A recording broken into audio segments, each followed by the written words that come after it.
Quotations from myself, segment 70, quotation number 880. There is no great mystery about people. Sufficient time and attention given, you get what you see, and what you see is what you get. And if you are getting nothing or next to nothing, then that's all there is. No more. Don't blame yourself and don't waste your time trying to discover some great story, some exciting qualities, some hidden treasures, because there is none. And the veil of mystery is but a curtain with an empty stage behind it. Unless, of course, you're looking for dirty little or not so little secrets, which most of us have and do our damnness to hide. But those do not qualify as mystery, for they are as common as dirt and as predictable as day and light. 881. How strange and how conventional, how paradoxical and how consistent, how contradictory and how agreeable, how human it is to sense as most people uncomfortably do, or to be fully aware of it, as few painfully are, that our words forever fail us to express what we feel or think, and yet, despite the realization of this frustrating fact, never to stop, but on the contrary, to be forced to try again and again to finally succeed in overcoming the loneliness inherent in this deficiency of communicating ourselves to the others.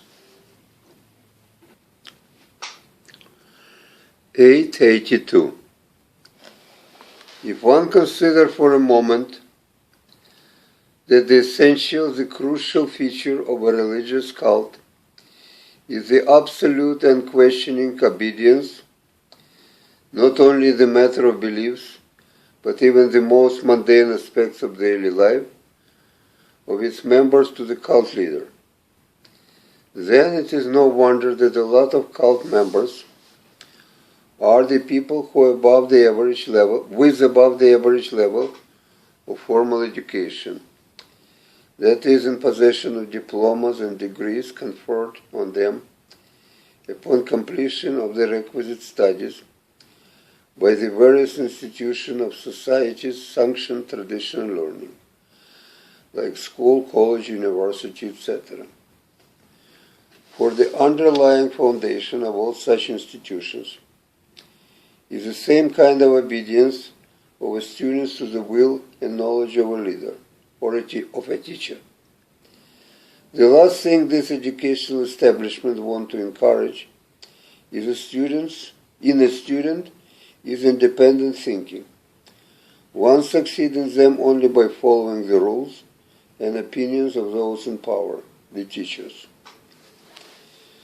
Consequently, by substituting a cult leader or a guru for a teacher, the essential feature of the relationship does not change. The basic format stays the same, and it is easier to make one who used to obey the teacher or a parent to obey a guru or a cult leader. It is hard to imagine that the disruptive and disobedient children who consistently defy the authority of teacher and parents, or especially school dropouts who ultimately reject the very idea of formal education, would voluntarily surrender their will to anybody later in life. In the view of the above, it also becomes clear why nowadays we witness a proliferation of various cults, each one of them centered around a charismatic and tyrannical leader. It is precisely because of the unprecedented in history spread of formal schooling that produces a kind of obedient people, which are the stuff the cults are made of. Finally, I don't think it would be too far-fetched inference to connect the wanted German education system, which has produced so many excellent engineers and scientists, with the production also of the kind of people who not only willing, but enthusiastically, even passionately, succumb to the terrible attraction of Hitler, their Führer, the leader, who, by the way, see Mein Kampf 1921, never made a secret of his desire to be the absolute and supreme ruler of Germany, and considered to be one of the best qualities of German people, their ability to unquestionably obey such a leader, and alleged inability of the Jews to submit to the authority as one of the worst traits in their racial character. At this point, I feel compelled, almost unavoidably, to make a slight digression. As I mentioned above, as early as 1925 in Mein Kampf, the mixture of autobiography and political manifesto, not a surprising combination for a man who saw himself as destined to change the history of mankind, the sure sign of maniacally messianic personality, Hitler unequivocally stated that his views on overwhelming advantage the rule by the single absolute leader has over democratic form of government. The very important part of Mein Kampf, the part which is often overlooked and neglected, being overshadowed by Hitler anti-Semitic ravings and expansionary theories, is a rather skillful critique of the Weimar Republic's inept and widely despised democratic institutions. The critique which Hitler used to prove that democracy won't work in Germany, and what it needs is a Führer, the supreme leader. It is only by understanding this obsession with the idea of dictatorship and total submission of the whole nation to one man, who embodied this idea as a submission which has made Nazi Germany, to all intent and purpose, a nationwide cult. One can understand how the Holocaust could have happened. For the German people were in general no more anti-Semitic than the other European nations, certainly no more than Poles or French, and Hitler was neither the first nor the last politician afflicted with seemingly incurable disease of anti-Semitism. For to paraphrase Jesus Christ, the anti-Semites will always be with us. What made the terrible difference, what made the extermination camps possible, was the absolute power this particular anti-Semite possessed, and was able, as if driven by madness of consistency, to use it as a means to his ideological end in the implementation of the final solution, and to do it without not so much as a squeak from his totally obedient subjects. Yes, power does corrupt, and not only those in position of power, but also to the same degree those who are subjected and submissive to it. This is the most important lessons to be learned from a big cult like Nazi Germany to the small one like Branch Davidians in the United States, and all the intermediaries in between. They all lead to and eventually end up in a bloodshed. And the only difference which still remains in question is whether humanity as a whole, and not just few enlightened individuals, is willing and able to learn anything from its slavish and bloody past.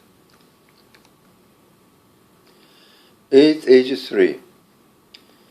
Don't you think that telling not to put all his eggs in one basket to someone who has only one egg is somewhat redundant? 884. As a first-generation immigrant, I have to suffer from the split identity disorder, the common immigrant's melody, which goes with the territory, so to speak, without having a luxury which the second generation seems to be overindulging in, to look back in anger, blaming the parents for the mess it is in. But I have nobody to blame. For before buying the one-way ticket into the unknown, I should have spent more time thinking about the meaning of the saying that between two stools one goes to the ground. And it isn't what the immigrant is, and isn't it what the immigration is all about? The desperate attempt to sit simultaneously on two stools with the predictable results, alas. I personally have spent the last 20 years waging an uphill battle to defy this proverbial wisdom.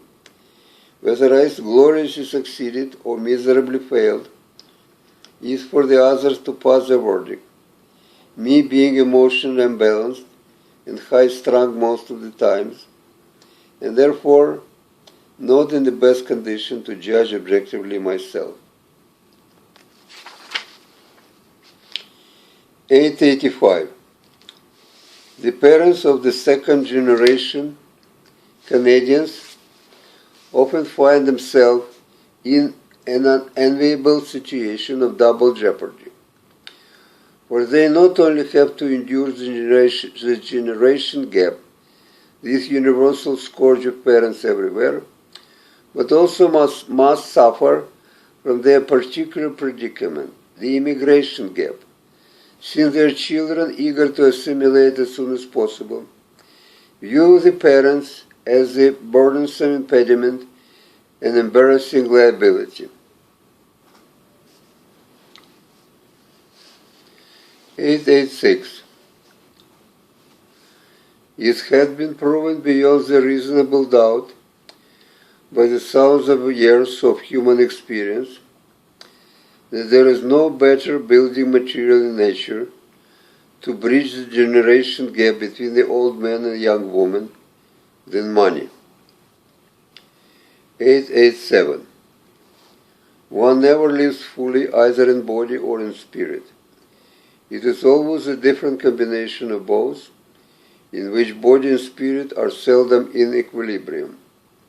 The pendulum, the I, the ego perpetually swings between these two, attracted as if by the magnets, now to one side, now to another. Sometimes the body prevails, the other time it is the spirit that takes over.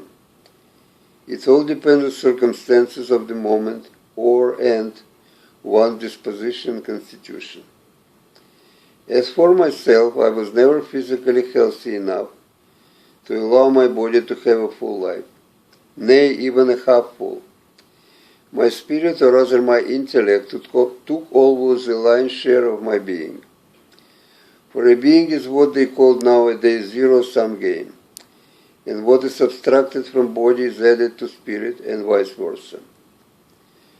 Sooner or later, everyone has to discover, both for his own and those around him's sake, which side in his particular case is predominant, and to learn to live with or to make the best out of it.